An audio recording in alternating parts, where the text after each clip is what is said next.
안녕하세요, 일렉트로캠입니다. 오늘도 테슬라 관련 이야기들을 해볼까 합니다. 일단 테슬라가 소프트웨어 업데이트를 또 워낙 소프트웨어 업데이트는 단행을 많이 하니까요. 근데 이번에는 좀 소소하게 좀 의미 있는 디테일적인 면이 눈에 띄어서 이렇게 가져오게 됐습니다. 일단 이제 디즈니 플러스가 들어오게 됐고요. 카워시 모드, 자동차 세차 모드라고 해서 이제 뭐 문을 자동으로 이렇게 다 닫는다라든지 와이퍼도 디세이블 해서 움직이지 않게 한다라든지 이런 컨베이어 벨트라고 하네. 롤러 위에 차가 이렇게 가는데 또 적합하게 이렇게 설정을 바꿔주는 거죠. 물론 매뉴얼로 이걸 다 할 수는 있는데 이런 모드를 만들어줌으로써 좀 더 손쉽게 차를 그 상태에 맞게 이제 세팅을 하게 되는 거죠. 오토 디밍 기능이라든지 데스캠도 더 이제 성능이 좋아졌죠. 그래서 이제 무슨 일이 생기면 자동으로 이제 녹화를 해놓고, 물론 그리고 설정해서 이걸 테슬라한테 공유를 안 하겠다는 그렇게 설정을 할 수 있습니다. 이런 걸 보면서 전반적으로 좀 이런 업데이트를 보면서 참 이런 디테일까지, 한 조그마한 디테일까지, 고급차들을 보면 어떤 내장이나 이런 데 디테일이 느껴지지 않습니까? 역시 테슬라는 소프트웨어 기업답게 이런 차량용 소프트웨어에서는 여타 다른 고급차에서 제공되지 않는 이런 디테일을 맛볼 수 있다. 뭐 직접적으로는 이런 레인지를 바꾸는 것, 이제 터치만 해도 거리에서 배터리 잔량을 퍼센테이지로 바꿔준다라든지 뭐 와이파이 커넥티비티라든지 이런 디테일들은 다른 회사들에서 맛볼 수 없는 장점이죠. 요런 면에서는 참 고급스럽다. 이제 내장에 있어서도, 그런 내장재나 마감에 있어서도 좀만 잘해주면은 고급차 같다라는 생각이 들을 것 같습니다. 소프트웨어적으로는 지구상의 어떤 고급차보다도 참 이런 거는, 이런 세심함까지 느껴져서 테슬라답지 않게, 일단 우리가 처음 맞닥뜨리는 테슬라의 마감 품질 때문에 이거 좀 싸 보인다라든지 좀 러프하다는 느낌이 있는데, 소프트웨어에서 이런 케어는 참 디테일합니다. 그래서 이런 업데이트를 가져왔고요. 또 하나 이제 테슬라의 재미난 이야기는, 예전에 독일에서 그리고 이스라엘에서도 이 명칭 때문에, 테슬라의 오토파일럿이라는 명칭 때문에 이게 자율주행차에 가깝다는 인식을 줘서 좀 소비자들한테 혼란을 준다, 그런 이름을 빼라, 그런 얘기들이 많았지 않습니까? 그런 비판을 많이 받았고요. 근데 이제 최근에 이제 미국에서 비행기 사고가 나고 이런 조사 결과들이 나왔는데, 현재 비행기에서 쓰는 진짜 이게 오토파일럿이죠. 비행기에서 이건 명칭 자체가 definition이 오토파일럿입니다. 그런데 이 오토파일럿이 지금의 테슬라 오토파일럿과 굉장히 비슷하다는 겁니다. 그러니까 테슬라가 뭐 잘못 해석한다라든지 과대 광고는 아니라는 거죠. 비행기에서의 오토파일럿이나 우리가 쓰는 테슬라에서 오토파일럿이나 너무 똑같다라는 게 이 기사의 핵심입니다. 왜 그러냐면, 하늘에서 이렇게 자동으로 잘 셋업된 길만 오토파일럿을 하지, 이착륙 시에 문제가 생긴다라든지 이런 사고 조사 결과가 나왔는데, 보면은 2013년에 이제 아시아나 항공 사고인데, NTSB가 조사했을 때 이런 오토파일럿의 기능을 뭐 너무 과신한다라든지 이해도가 부족해서 그게 사고에 큰 영향이 있었다라는 거죠. 그리고 비행기 오토파일럿 역시 항상 파일럿이 언제든지 개입을 할 준비가 되어 있어야 된다라는 겁니다. 항상 책임은 파일럿이 지는 거지 기계가 지는 게 아니라는 거죠. 그리고 이착륙 시에는 반드시 파일럿이 이제 감시를 해야죠. 제대로 해야죠. 그것까지 완벽하게는 아직은 부족한 점이 많기 때문에 너무 이걸 의지하게 되면, 그러니까 파일럿 분들도 이런 사고들을 보면은 사람이다 보니까, 워낙 오토파일럿이 잘해주다 보니까 이걸 좀 과신하는 면도 똑같이 비행기에서 나오는 것 같습니다. 그래서 결론은 테슬라가 오용하지 않았다. 실제 오토파일럿도 언제든지 파일럿이 개입해야 되며 항상 잘 전방 주시와 이걸 해야 되고, 근데 우리가 좀 더 확대 해석을 해보면 비행기의 그런 하늘길, 그러니까 어느 안전 궤도에 도달하면 오토파일럿을 쓸 수 있듯이 우리의 이런 교통 상황도, 자동차에서의 오토파일럿도 어떤 하이웨이에서라든지 이런 오토파일럿 구간이 생길 것 같다라는 생각이 듭니다. 이런 비행기와 이제 매우 흡사하기 때문에, 그래서 이제 이름 갖고 비판하지 말자. 매우 똑같다. 그리고 비행기에서 얻는 교훈은 이제 오토파일럿 전용 구간이라든지 그런 구간이 따로 나눠지지 않을까라는 생각이 듭니다. 또 이제 재미난 뉴스는, 정말로 이제 배터리의 그런 발전은 정말 반대로 가는 것 같습니다. 아예 진짜 반대로 가는데요. CATL이 소디움 아이온 배터리를 아예 진짜 제대로 팔겠다고 이제 나섰습니다. 조만간 완벽히 이제 나올 것 같아. 대량 생산이 들어갈 것 같은데, 정말 배터리의 모습은 정말 역으로 가는 건가요? 정말 상상도 못하는 방식으로 지금 상용화가 이렇게 이루어져 가는데, 정말 한치 앞을 못 보는 것 같습니다. 이게 불과 몇 년 전만 해도 이런 식으로는 안 갈 거라고 전문가들이 생각을 했는데, 그러니까 정말 현업에 있거나 전문가들조차도, 물론 이거를 이제 지지하시는 분들도 있지만 많지 않았거든요. 굉장히 소수 의견이었는데, 이제는 정말로 눈앞에 다가왔다라는 거죠. 그러니까 리튬 아이온이 아니라 소디움 아이온을 CATL이 본격적으로 이걸 밀겠다라는 거죠.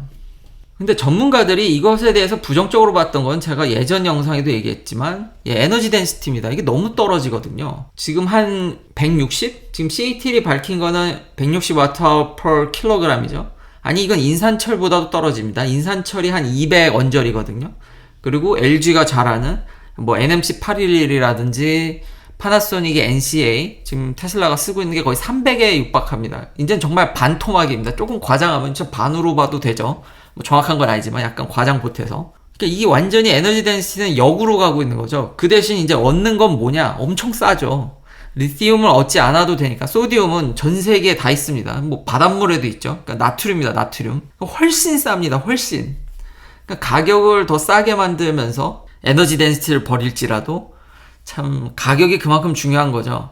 그러니까 여기서 또 얻을 수 있는 정보가 뭐냐면, 배터리는 사실 계속 제가 강조하지만 이건 재료 싸움입니다. 이미 너무 자동화가 돼 있어서 어디서 쥐어짤 데가 없어요. 제가 그래서 배터리 가격이 더 낮아질까?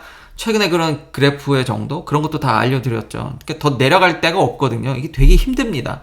이제는 규모의 경제밖에 남지 않았는데, 정말 많이 만들어서 찔끔찔끔 진짜 이익률을 보면서 이제 이득을 가져가는 그런 구조라서, 이것에 대해서 제가 그래서 부정적으로 봤는데, 중국 역시도 짤 데가 없는 거죠. 중국이 소디움 배터리를 하겠다니 가격을 낮추기 위해서. 지금 가격을 낮추면은 더 살 회사는 있죠. 다들 아시다시피 엄청나게 살. 근데 내려가기 힘들고, 중국 인건비가 좀 그대로 상대적으로 싼 중국조차 가격이 이게 안 되니까 더 싼 배터리를 만들기 위해서 이제 재료를 진짜 바꾸는 거죠. 뭐 에너지 덴시티를 버리면은 좋은 거 많죠. 가격뿐만 아니라 여기 보면 온도가 좀 낮아도 어느 정도의 에너지 덴시티를 확보합니다. 전기차의 최악이 이제 겨울에 이제 취약하다는 건데, 소디움 배터리는 영하 20도에서도 좀 상대적으로 나은 퍼포먼스를 보여준다라는 거죠.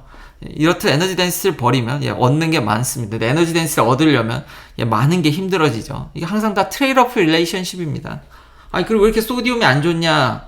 뭐 여러 가지 이런 제가 논문들을 또 참조해도 간만에 읽어봐도, 뭐 이거는 어떤 물질의 인트린직 프로퍼티, 그러니까 소디움 자체가 꼭 이걸 그렇다고 너무 이걸 다 믿으시면, 그러니까 너무 약간의 일반화가 들어갔으니까, 그러니까 전압이 떨어진다라든지, 배터리는 변수가 많습니다. 일론 머스크가 말했듯이 베스킨 라빈스 같이 일렉트로라이트를 어떻게 쓴다든지, 캐소드나 에노드의 물질을 어떻게 쓰냐에 따라서 소디움 배터리도 좀 올릴 수는 있지만, 일단 동일 조건에서는 이렇게 전압이 떨어지기 때문에 같은 캐패시티에 비해서 당연히 에너지 덴시티가 그러니까 떨어지게 되죠.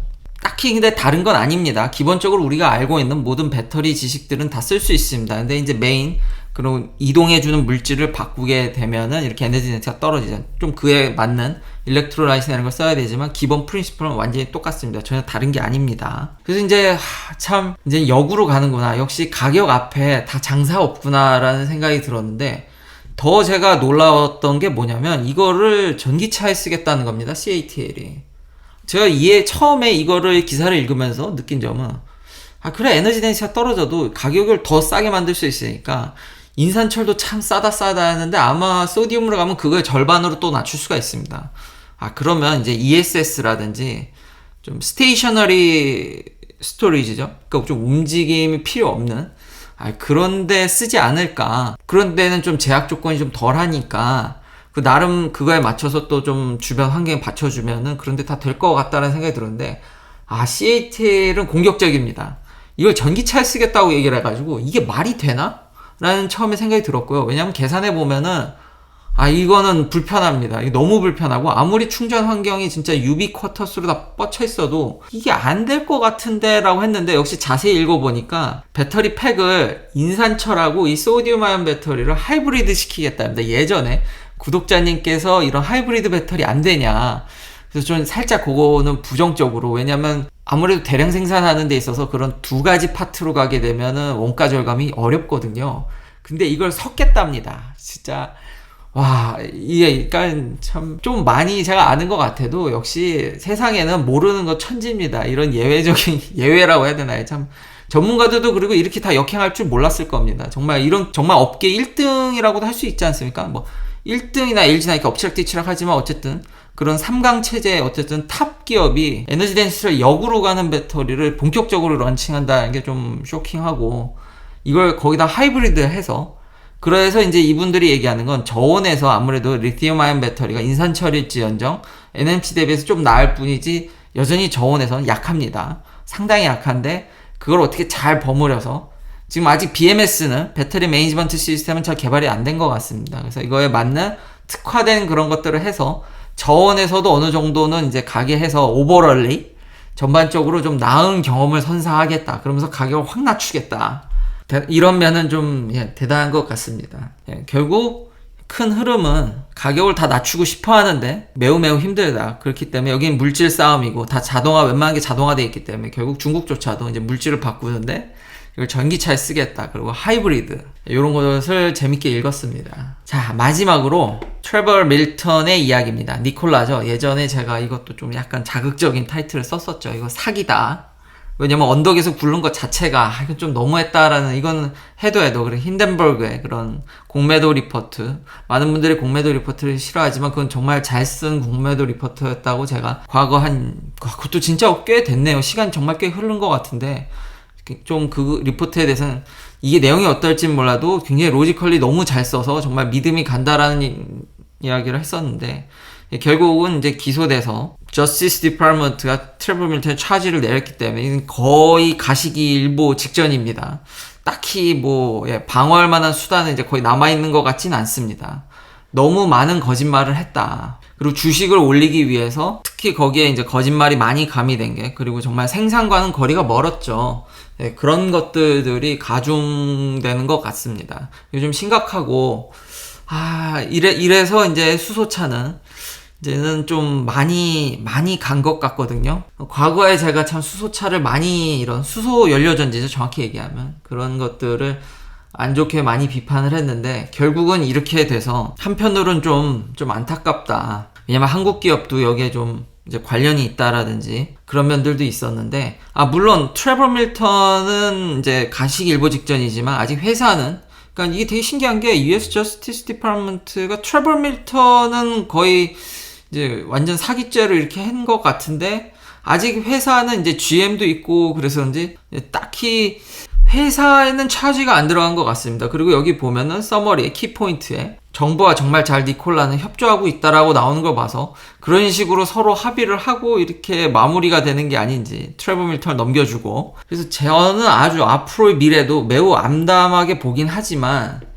지금 자꾸 세미가 미뤄지고 있죠. 그래서 간만에 또 논문 하나를 또 읽어봤습니다. 정말 그러면서 연료전지가 희망이 없나. 여전히 저는 전기가 훨씬 더 유리하다고 보지만 자꾸 세미 트럭이 저렇게 미뤄지는 것을 보면서, 이 논문을 보면 여전히 퓨얼셀이, 최신 논문을 보더라도 퓨얼셀, 그러니까 이런 수소 연료전지가 훨씬 유리합니다.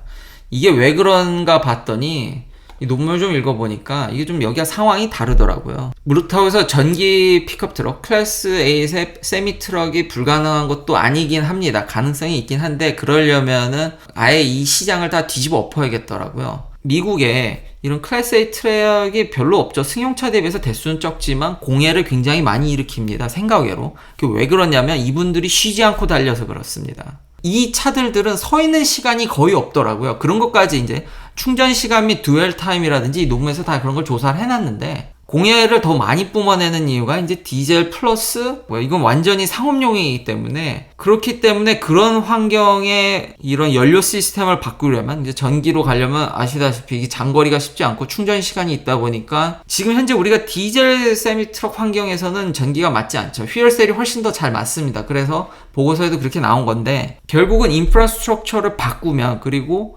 자율주행이 돼서 한 사람이 여러 트럭을 끌고 간다라든지, 그러니까 다른 면들이 도와주지 않으면은 이거 전기 트럭은 쉽지 않겠구나. 여기서도 제시하는 그냥 솔루션은 당연히 에너지 덴시티가 올라가야 되고 충전 속도가 더 빨라져야 된다라는 거죠. 배터리로 하려면. 근데 아직까지 그런 게 좀 쉽지 않고, 지금 CATL 같은 회사 보십시오. 지금 아예 역으로 가니까 결국은 자율주행 측면이 좀 도와줘서 집단 운영을 통해서 한 방에 좀 많이 가서 어떻게 해서든지 다른 방식으로 좀 상세가 되는 쪽으로 해야지, 현재 어떤 디젤 트럭의 그런 운영 방식을 고스란히 매니지먼트를 유지한다 그러면은 여전히 퓨얼셀이 훨씬 더 유리하다. 그렇지만 뭐 미국 내 수소 충전소도 없고 지금 뭐 활성화되는 게 없죠. 이게 하루아침에 갑자기 뚝딱 막 왕창 나올 것도 아니고, 그러다 보니까 현재 환경은 제가 봤을 때 배터리가 좀 더 유리한 것 같지만, 요 클래스 A 트럭은 좀 아직도 이런 최신 논문을 봐더라도 좀 비등비등한 것 같긴 합니다. 그런 면들이 있어서.